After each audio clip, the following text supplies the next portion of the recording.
مختصر حمد و ثنا اور درود و سلام کے بعد میں دعا گو ہوں اللہ رب کائنات مجھے حق گوئی کی توفیق عطا فرمائے، پھر اس کے بعد مجھے اور آپ جمیع ساتھیوں کو قرآن و سنت سمجھنے اور اس پر عمل پیرا ہونے کی توفیق عطا فرمائے۔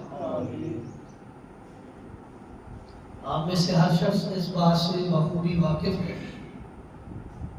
کہ مملکت خدا داد پاکستان کے حالات کشیدہ ہے۔ ہمارے ازلی دشمن گٹھ جوڑ کر کے اس مملکت خدا داد جو کلمہ لا الہ الا اللہ کی وجہ سے معرض وجود میں آئی تھی، اس کے خاتمے کا خواب دیکھ رہے ہیں۔ یہ خواب ان کا خواب رہے گا جب تک پاکستان کا ایک بچہ، ایک جوان، ایک بوڑھا زندہ ہے۔ پاکستان کی طرف کوئی میلی آنکھ دیکھ نہیں سکتا۔ انشاءاللہ ہم بھی زندہ ہیں، ہماری فوج بھی زندہ ہے، اور اسلام جو ریلیجیس آف پیس ہے، امن کا مذہب ہے، اس کے ساتھ ساتھ اسلام نے ہمیں وہ اصول اور ضوابط بھی بتائے ہیں کہ جب کوئی شخص آپ کے امن کو ٹھیس پہنچانے کی کوشش کرے، پھر امن نہ رہے، پھر آپ ان کا ایسا حلیہ بگاڑے کہ ان کی نسلیں بھی یاد رکھیں۔ یہ یہود و غلود کی سازشیں ہیں اور یہ اپنے بدلے لے رہے ہیں۔ جو یہودیوں کے ساتھ خیبر کے میدان میں علی مرتضیٰ رضی اللہ تعالیٰ عنہ نے کیا تھا، یہ چاہتے ہیں کہ ہمارے ساتھ دوبارہ وہی حالات اور وہی منظر پیش کیے جائے،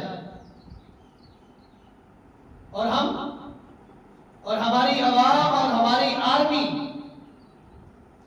ان تمام اصولوں کو نہیں بھولی جو اصول و ضوابط محمد رسول اللہ صلی اللہ علیہ وسلم نے بیان کیے، اور آپ نے فرمایا الجہاد ماضی الی یوم القیامہ، قیامت کی دیواروں تک جہاد جاری رہے گا۔ مجاہد پیدا ہوتے رہیں گے اسلام کی سربلندی کے لیے، اسلام کے پیغام امن کی دعوت کے لیے، توحید کی دعوت کے لیے، سنت کے ابلاغ کے لیے، اپنے وطن کی، ملک کی حفاظت کے لیے۔ جو ملک کلمہ لا الہ الا اللہ کی بنیاد پر حاصل کیا گیا ہے، اس کی حفاظت بخوبی کرتے رہیں گے۔ کیوں؟ یہ ضابطہ حیات اور یہ شریعت اور یہ دین، یہ مذہب، یہ آفاقی دین قیامت تک قائم رہے گا، اور اس دین کے جس طرح امن کے پیغام اس میں ہے، اسی طرح اس دین کے اندر جہاد کی ترغیب بھی موجود ہے۔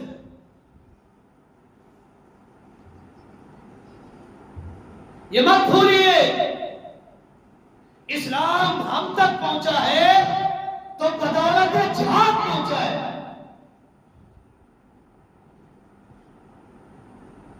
یہ مت بھولیے، پاکستان حاصل ہوا ہے تو یہاں بھی قربانیاں دی گئی ہیں، جہاد ہوا ہے، لوگوں نے اپنے جانوں کے نذرانے پیش کیے، یہ ملک حاصل ہوا، اور اس کی طرف اٹھنے والی ہر میلی آنکھ کو نکال دیا جائے گا۔ اور ہم یہ کام بھی جانتے ہیں، ان آنکھوں کے ساتھ گوٹیاں بھی کھیل سکتے ہیں۔ جرأت تو کرے، جسارت تو کرے، پاکستان کا ہر بچہ، ہر جوان اور ہر بوڑھا اپنے آپ کو پاک آرمی کے ساتھ سمجھتا ہے اور خود اپنے آپ کو پاک آرمی کا حصہ مانتا ہے۔ اور یہ جہاد، یہ لبرلزم، یہ این جی اوز مختلف پیراہے میں جہاد کے خاتمے کی کوشش کرتے ہیں، کبھی انسانیت سوز مظالم کا نام دے کر، کبھی انسانیت کے ساتھ ظلم ہو رہا ہے، یہ ہو رہا ہے، فلاں ہو رہا ہے۔ جہاد نہیں ہے، نہیں، یہ ان کے گندی سوچ اور یہ ان کا گندا اور غلیظ عمل ہے۔ جہاد قیامت تک جاری رہے گا۔ کیوں؟ ہمیں محمد عربی صلی اللہ علیہ وسلم کی زبان مبارک پر یقین اور کامل اور پختہ ایمان ہے۔ اور آپ سے پوچھا گیا، متفق علیہ روایت ہے، یا رسول اللہ ای الاعمال افضل، اللہ کے رسول افضل ترین اعمال کیا ہے؟ تو آپ نے فرمایا الایمان باللہ ورسولہ، سب سے افضل کام اللہ اور اس کے رسول پر ایمان لے آنا ہے۔ بحمد اللہ ہم لا چکے۔ پھر آپ سے پوچھا گیا ثم ماذا، اللہ کے رسول ایمان باللہ اور ایمان بالرسول کے بعد کون سا عمل ایسا ہے جو افضل ہو؟ آپ علیہ الصلوۃ والسلام نے فرمایا الجہاد فی سبیل اللہ، اس کے بعد جہاد فی سبیل اللہ سب سے بڑا اور افضل عمل ہے۔ کیوں نہ ہو؟ امام الانبیاء نے فرمایا عینان لم تمسہ النار، دو آنکھیں ایسی ہے، دو آنکھیں ایسی ہے کہ جن پر رب نے جہنم کی آگ کو حرام کیا ہے۔ نمبر 1 عین بکت فی خشیت اللہ، ایک آنکھ وہ جو اللہ کے ڈر میں بہہ پڑی، اس سے آنسو نکل آیا، رب نے اس آنکھ پر بھی جہنم کی آگ کو حرام کیا ہے۔ اور دوسری آنکھ وہ ہے جو آنکھ رات کے اندھیرے میں اپنے ملک کی، اپنی سرحد کی، اپنے وطن کی اور اپنی عوام کی حفاظت کے لیے جاگتی رہتی ہے، پہرا دیتی ہے، جہاد کے لیے ہر وقت جو آنکھ تیار رہتی ہے، ایسی آنکھ پر رب نے جہنم کی آگ کو حرام کیا ہے۔ جہنم کی آگ چھو نہیں سکتی اس آنکھ کو جو آنکھ جہاد کے لیے جاگتی رہی ہو۔ سیدنا ابو ذر غفاری رضی اللہ تعالیٰ عنہ، ان سے پوچھا گیا، انہوں نے پوچھا اللہ کے رسول ای الاعمال افضل، اعمال میں افضل ترین عمل کون سا ہے؟ تو نبی علیہ الصلوۃ والسلام نے کیا فرمایا؟ الایمان باللہ ورسولہ، اعمال جتنے بھی ہیں اس وقت کارگر ثابت ہوں گے جب تک اعمال کرنے والے کا عقیدہ توحید نہ ہو۔ عقیدے میں توحید ہے، رسالت میں عقیدہ کامل ہے، پھر کیا جانے والا عمل آپ کے لیے افضلیت کا باعث ہے۔ الایمان باللہ ورسولہ، اللہ اور اس کے رسول پر ایمان سب سے افضل ترین عمل ہے۔ پھر پوچھا گیا اللہ کے رسول اس کے بعد، آپ فرمایا جہاد فی سبیل اللہ، اس کے بعد سب سے افضل عمل جہاد فی سبیل اللہ ہے۔ میدان کارزار میں دشمن توحید، دشمن رسالت کے خلاف تلوار چلانا، تیر چلانا، یہ سب سے افضل ترین عمل ہے۔ ایک روایت میں ہے کہ نبی علیہ الصلوۃ والسلام نے فرمایا ایمان باللہ اور ایمان بالرسول کے بعد افضل جہاد ہے، پھر اس کے بعد جو چیز افضل ہے وہ حج ہے۔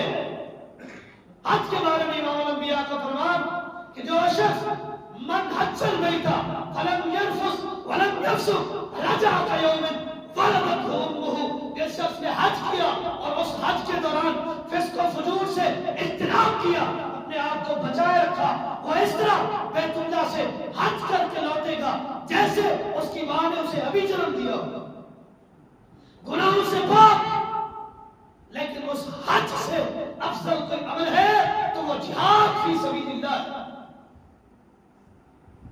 اپنے ملک کی سرحدوں کی حفاظت، اپنے عقائد کی حفاظت، اپنے مذہب کی حفاظت، اپنے ملک و ملت کی حفاظت، یہ جہاد کے زمرے میں آتی ہے۔ اور جو شخص اس کام کو کرتا ہے، اللہ رب کائنات نے اس شخص پر جہنم کی آگ کو حرام کیا ہے۔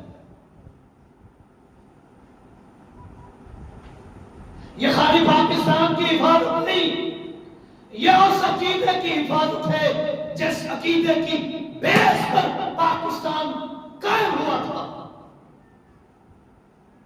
پاکستان کی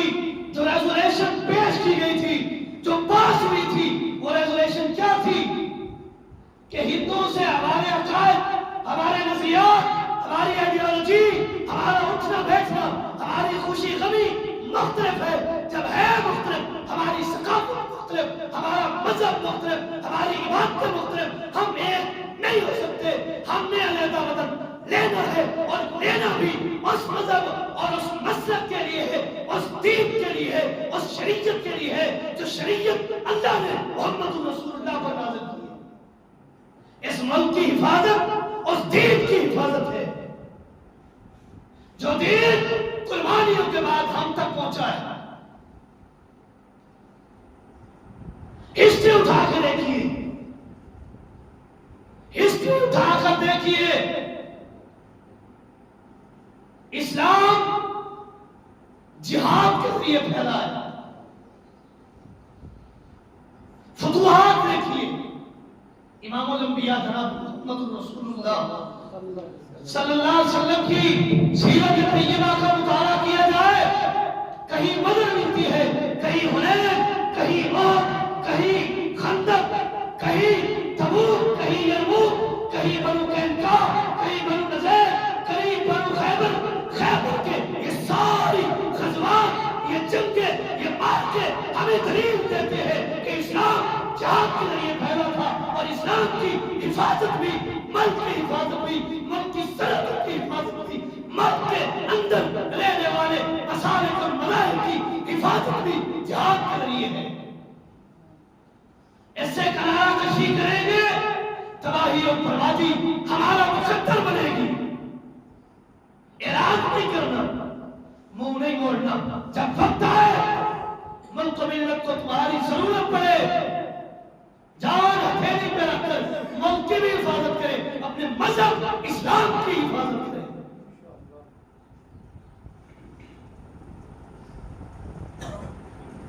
جہاد تو بڑا افضل عمل ہے، بڑا افضل عمل ہے. نبی علیہ السلام نے فرمایا کہ جو شخص کسی کو جہاد کا سامان خرید کر، اسلحہ خرید کر، اس کو لیس کر کے میدان جہاد میں اتارنے کی کوشش کرتا ہے، امام الانبیاء نے فرمایا اس شخص کو بھی مجاہد کے برابر ثواب ہے. یہاں تک بس نہیں، شریعت نے ترغیب دی ہے کہ جو شخص جہاد میں چلا گیا ہے، مجاہد کے گھر کی جو شخص دیکھ بھال کرتا ہے، خیال رکھتا ہے، اس کے بیوی بچوں کا خیال رکھتا ہے، اس کے رزق و روزی کا خیال رکھتا ہے، ایسے شخص کو بھی رب نے مجاہد کے برابر ثواب دینا. یہ اسلام کی تعلیمات ہے،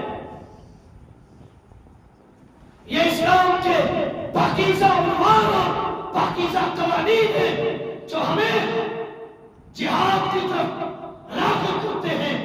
یہ مت سکھاتے ہیں کہ اپنے آپ کو نیچا کرتے نہیں. جب بات آئے اسلام کی، جب بات آئے دین کی، مذہب کی، شریعت کی، ملک کی، وطن کی، حدود کی بات آئے، کسی قسم کی جہاد کرنا ہے، میدان عمل میں اترنا ہے، یہ اسلام کی تعلیم ہے.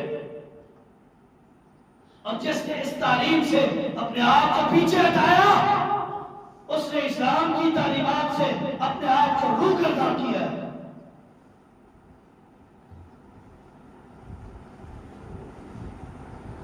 نبی علیہ السلام نے فرمایا رباط یوم فی سبیل اللہ خیر من الدنیا وما فیہا.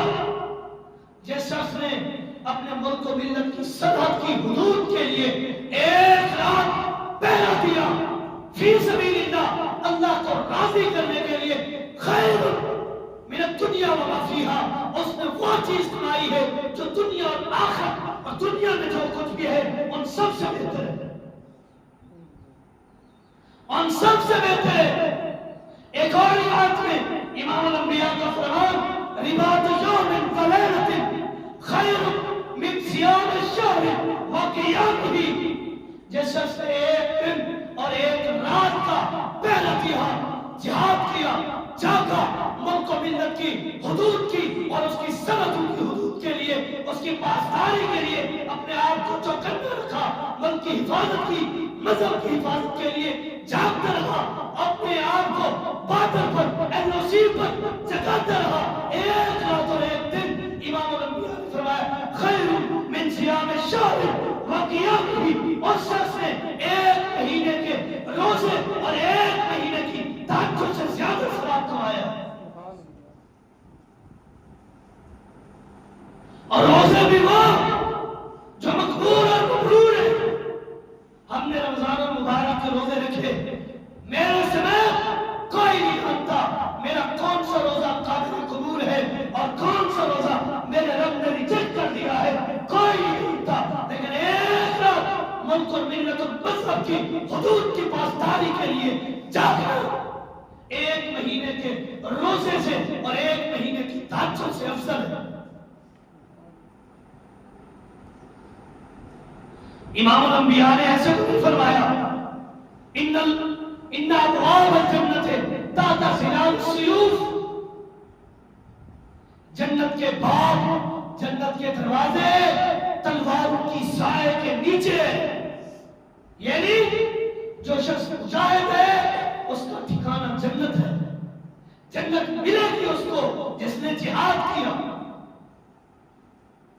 جس نے جہاد کیا، اس نے سیکریفائسز کی، قربانیاں دی، لڑا معرکے میں، جنگ میں، جدال میں، قرآن کے لیے، دین کے لیے، شریعت کے لیے، اسلام کے لیے، وطن کے لیے، وطنیت کے لیے، حدود وطن کی بچاؤ اور حفاظت کے لیے جو شخص لڑا وہ شخص جنت میں جائے گا. اور میری اور آپ کی خوش قسمتی ہے اللہ نے ہمیں وہ ریاست دی جس کے جہاد کی خوشخبری امام الانبیاء نے دی تھی. اصحابہ نے من امتی یغزون، میری امت کے دو لشکر ایسے ہیں جو جہاد کریں گے اور ہر لشکر پر رب نے جہنم کی آگ کو حرام کیا ہے. وہ دو لشکر جو میری امت کے جہاد کریں گے، ہر لشکر پر اللہ نے جہنم کی آگ کو حرام کیا ہے. پہلا لشکر وہ جو لشکر یغزون الہند، ہندوستان کا جہاد کرے گا. ہندوستان برصغیر سب کانٹیننٹ کے جو ایریے ہیں ان کا جہاد اور ان کی خوشخبری اور ان پر جنت کے واجب ہونے کی دلیل امام الانبیاء نے سنائی ہے کہ میری امت میں ایک لشکر ہندوستان میں جہاد کرے گا. اور اب وہ وقت آ چکا ہے بحمد اللہ جہاد ہند جاری ہے.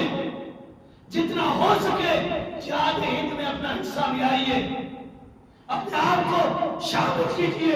جہاد ہند میں جا کر ملک کی حفاظت کے لیے، مذہب اور دین کی حفاظت کے لیے جہاد میں شمولیت کیجیے. رب نے جنت کا وعدہ کیا ہے.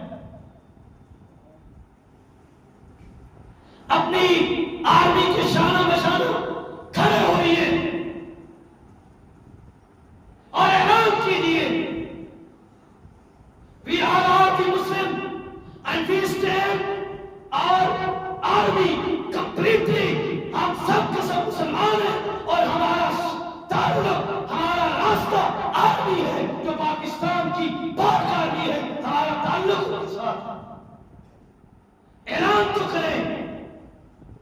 جب وقت آئے گا رب موقع دے گا اور ہم قاری کو دعا ہے رب شہادت کی موت دے. اس سے بڑا اعزاز کوئی نہیں. جتنا یہ یہود و حنود موت سے ڈرتے ہیں ان سے ڈبل جذبہ ہمارے اندر شہادت کا ہے. اور رب ہمارے اس جذبے کو قبول فرمائے. ہمارے سرحد پر موجود ہماری آرمی میں جو شہادت نوش کر رہے ہیں ملک اور مذہب کی حفاظت کے لیے، اللہ ان کی شہادتوں کو قبول فرما. اور یہ بھارت کی جارحیت جو اے دن کسی نہ کسی اسلامی مرکز کو اٹیک کر رہی ہے، وہ امریکہ ہو یا بھاگلپور کے کی مسجد سبحان اللہ مولانا مسعود حسن حافظ اللہ کی ہو یا حافظ سعید کی ہو یا کوئی اور دین کا قلعہ ہو، یہ ہمیں بس نہیں کر سکتے. ہمارے مراد آدھا ہے، یہ ہمیں روک نہیں سکتے. ہمارے اندر جو جذبہ جہاد ہے وہ آدھا ہے، اس سے کوئی روک نہیں سکتا. اور ہم انشاءاللہ ایسا جواب دیں گے کہ ان کی آنے والی نسلیں بھی یاد رکھیں گی. مجھے آپ کا علم نہیں ہے، مجھے اپنا علم ہے. میرے فور فادر، میرے ابو اجداد اسی بھارت سے ہجرت کر کے آئے تھے. میرا تو اپنا وطن ہے، مجھے تو خوشی ہے کہ رب فتح دے ہم اپنے ابو اجداد کے وطن کو دے سکیں. اسی دین اسلام کی سربلندی کے لیے میرے فور فادر نے محنت کیا، ہجرت کی اسلام کی تبلیغ کے لیے. اللہ ان کی ان سیکریفائس قربانیوں کو قبول فرمائے. اسلام زندہ رہے گا انشاءاللہ، پاکستان زندہ رہے گا. کیوں؟ اس کی بنیاد کلمہ لا الہ الا اللہ ہے، اور کلمہ لا الہ الا اللہ کبھی نیچا نہیں ہو سکتا. کیوں؟ اس کو بلند محمد رسول اللہ نے کیا صلی اللہ علیہ وسلم. آپ نے قربانیاں دی، ہم نے ہسٹری پڑھی ہے. We read the history of our Rasul, we read the history of Sahaba, we read the history of Abu Bakr Siddiq, Umar Farooq, Zaid, Khalid ibn Walid, Ayn Abdullah ibn Zubayr. ہم نے سب کی history کا مطالعہ کیا ہے. جہاد ملتا ہے. ہم نے کربلا کو دیکھا ہے، جہاد ملتا ہے. ہم نے محمد بن قاسم کی ہسٹری پڑھی ہے، جس نے باب اسلام سیٹ سے لے کر آج کی سی دھرتی ملتان تک اس نے فتح کیا. جہاد ہے. یمن کو ملت، یہ سلطان صلاح الدین ایوبی، یہ سلطان ٹیپو، ان کی ہسٹریاں جہاد سے بھری پڑی ہے. یہ ہمارے ہیرو ہیں، اور ہم ان کی روایات کو پلٹا کر چھوڑیں گے انشاءاللہ. جہاد فی سبیل اللہ، اس کی تعلیم و تربیت اللہ کے قرآن میں رب نے 450 مقامات پر رب نے جہاد کی ترغیب دی ہے. سورہ انفال جہاد سے بھری پڑی ہے، سورہ براء جہاد سے بھری پڑی ہے. رب نے ترغیب دی ہے کہ جہاد کرو، کافروں سے، مشرکوں سے، منافقوں سے جہاد کرو. اب وقت ہے جہاد کے لیے کھڑے ہو جائیے، پاک آرمی کا ساتھ دیجیے، ملک و ملت کی مذہب کی حفاظت کیجیے. اللہ رب کائنات میرا اور آپ سب کا حامی و ناصر ہو. هذا ما عندي والله اعلم بالصواب وما توفيقي الا بالله.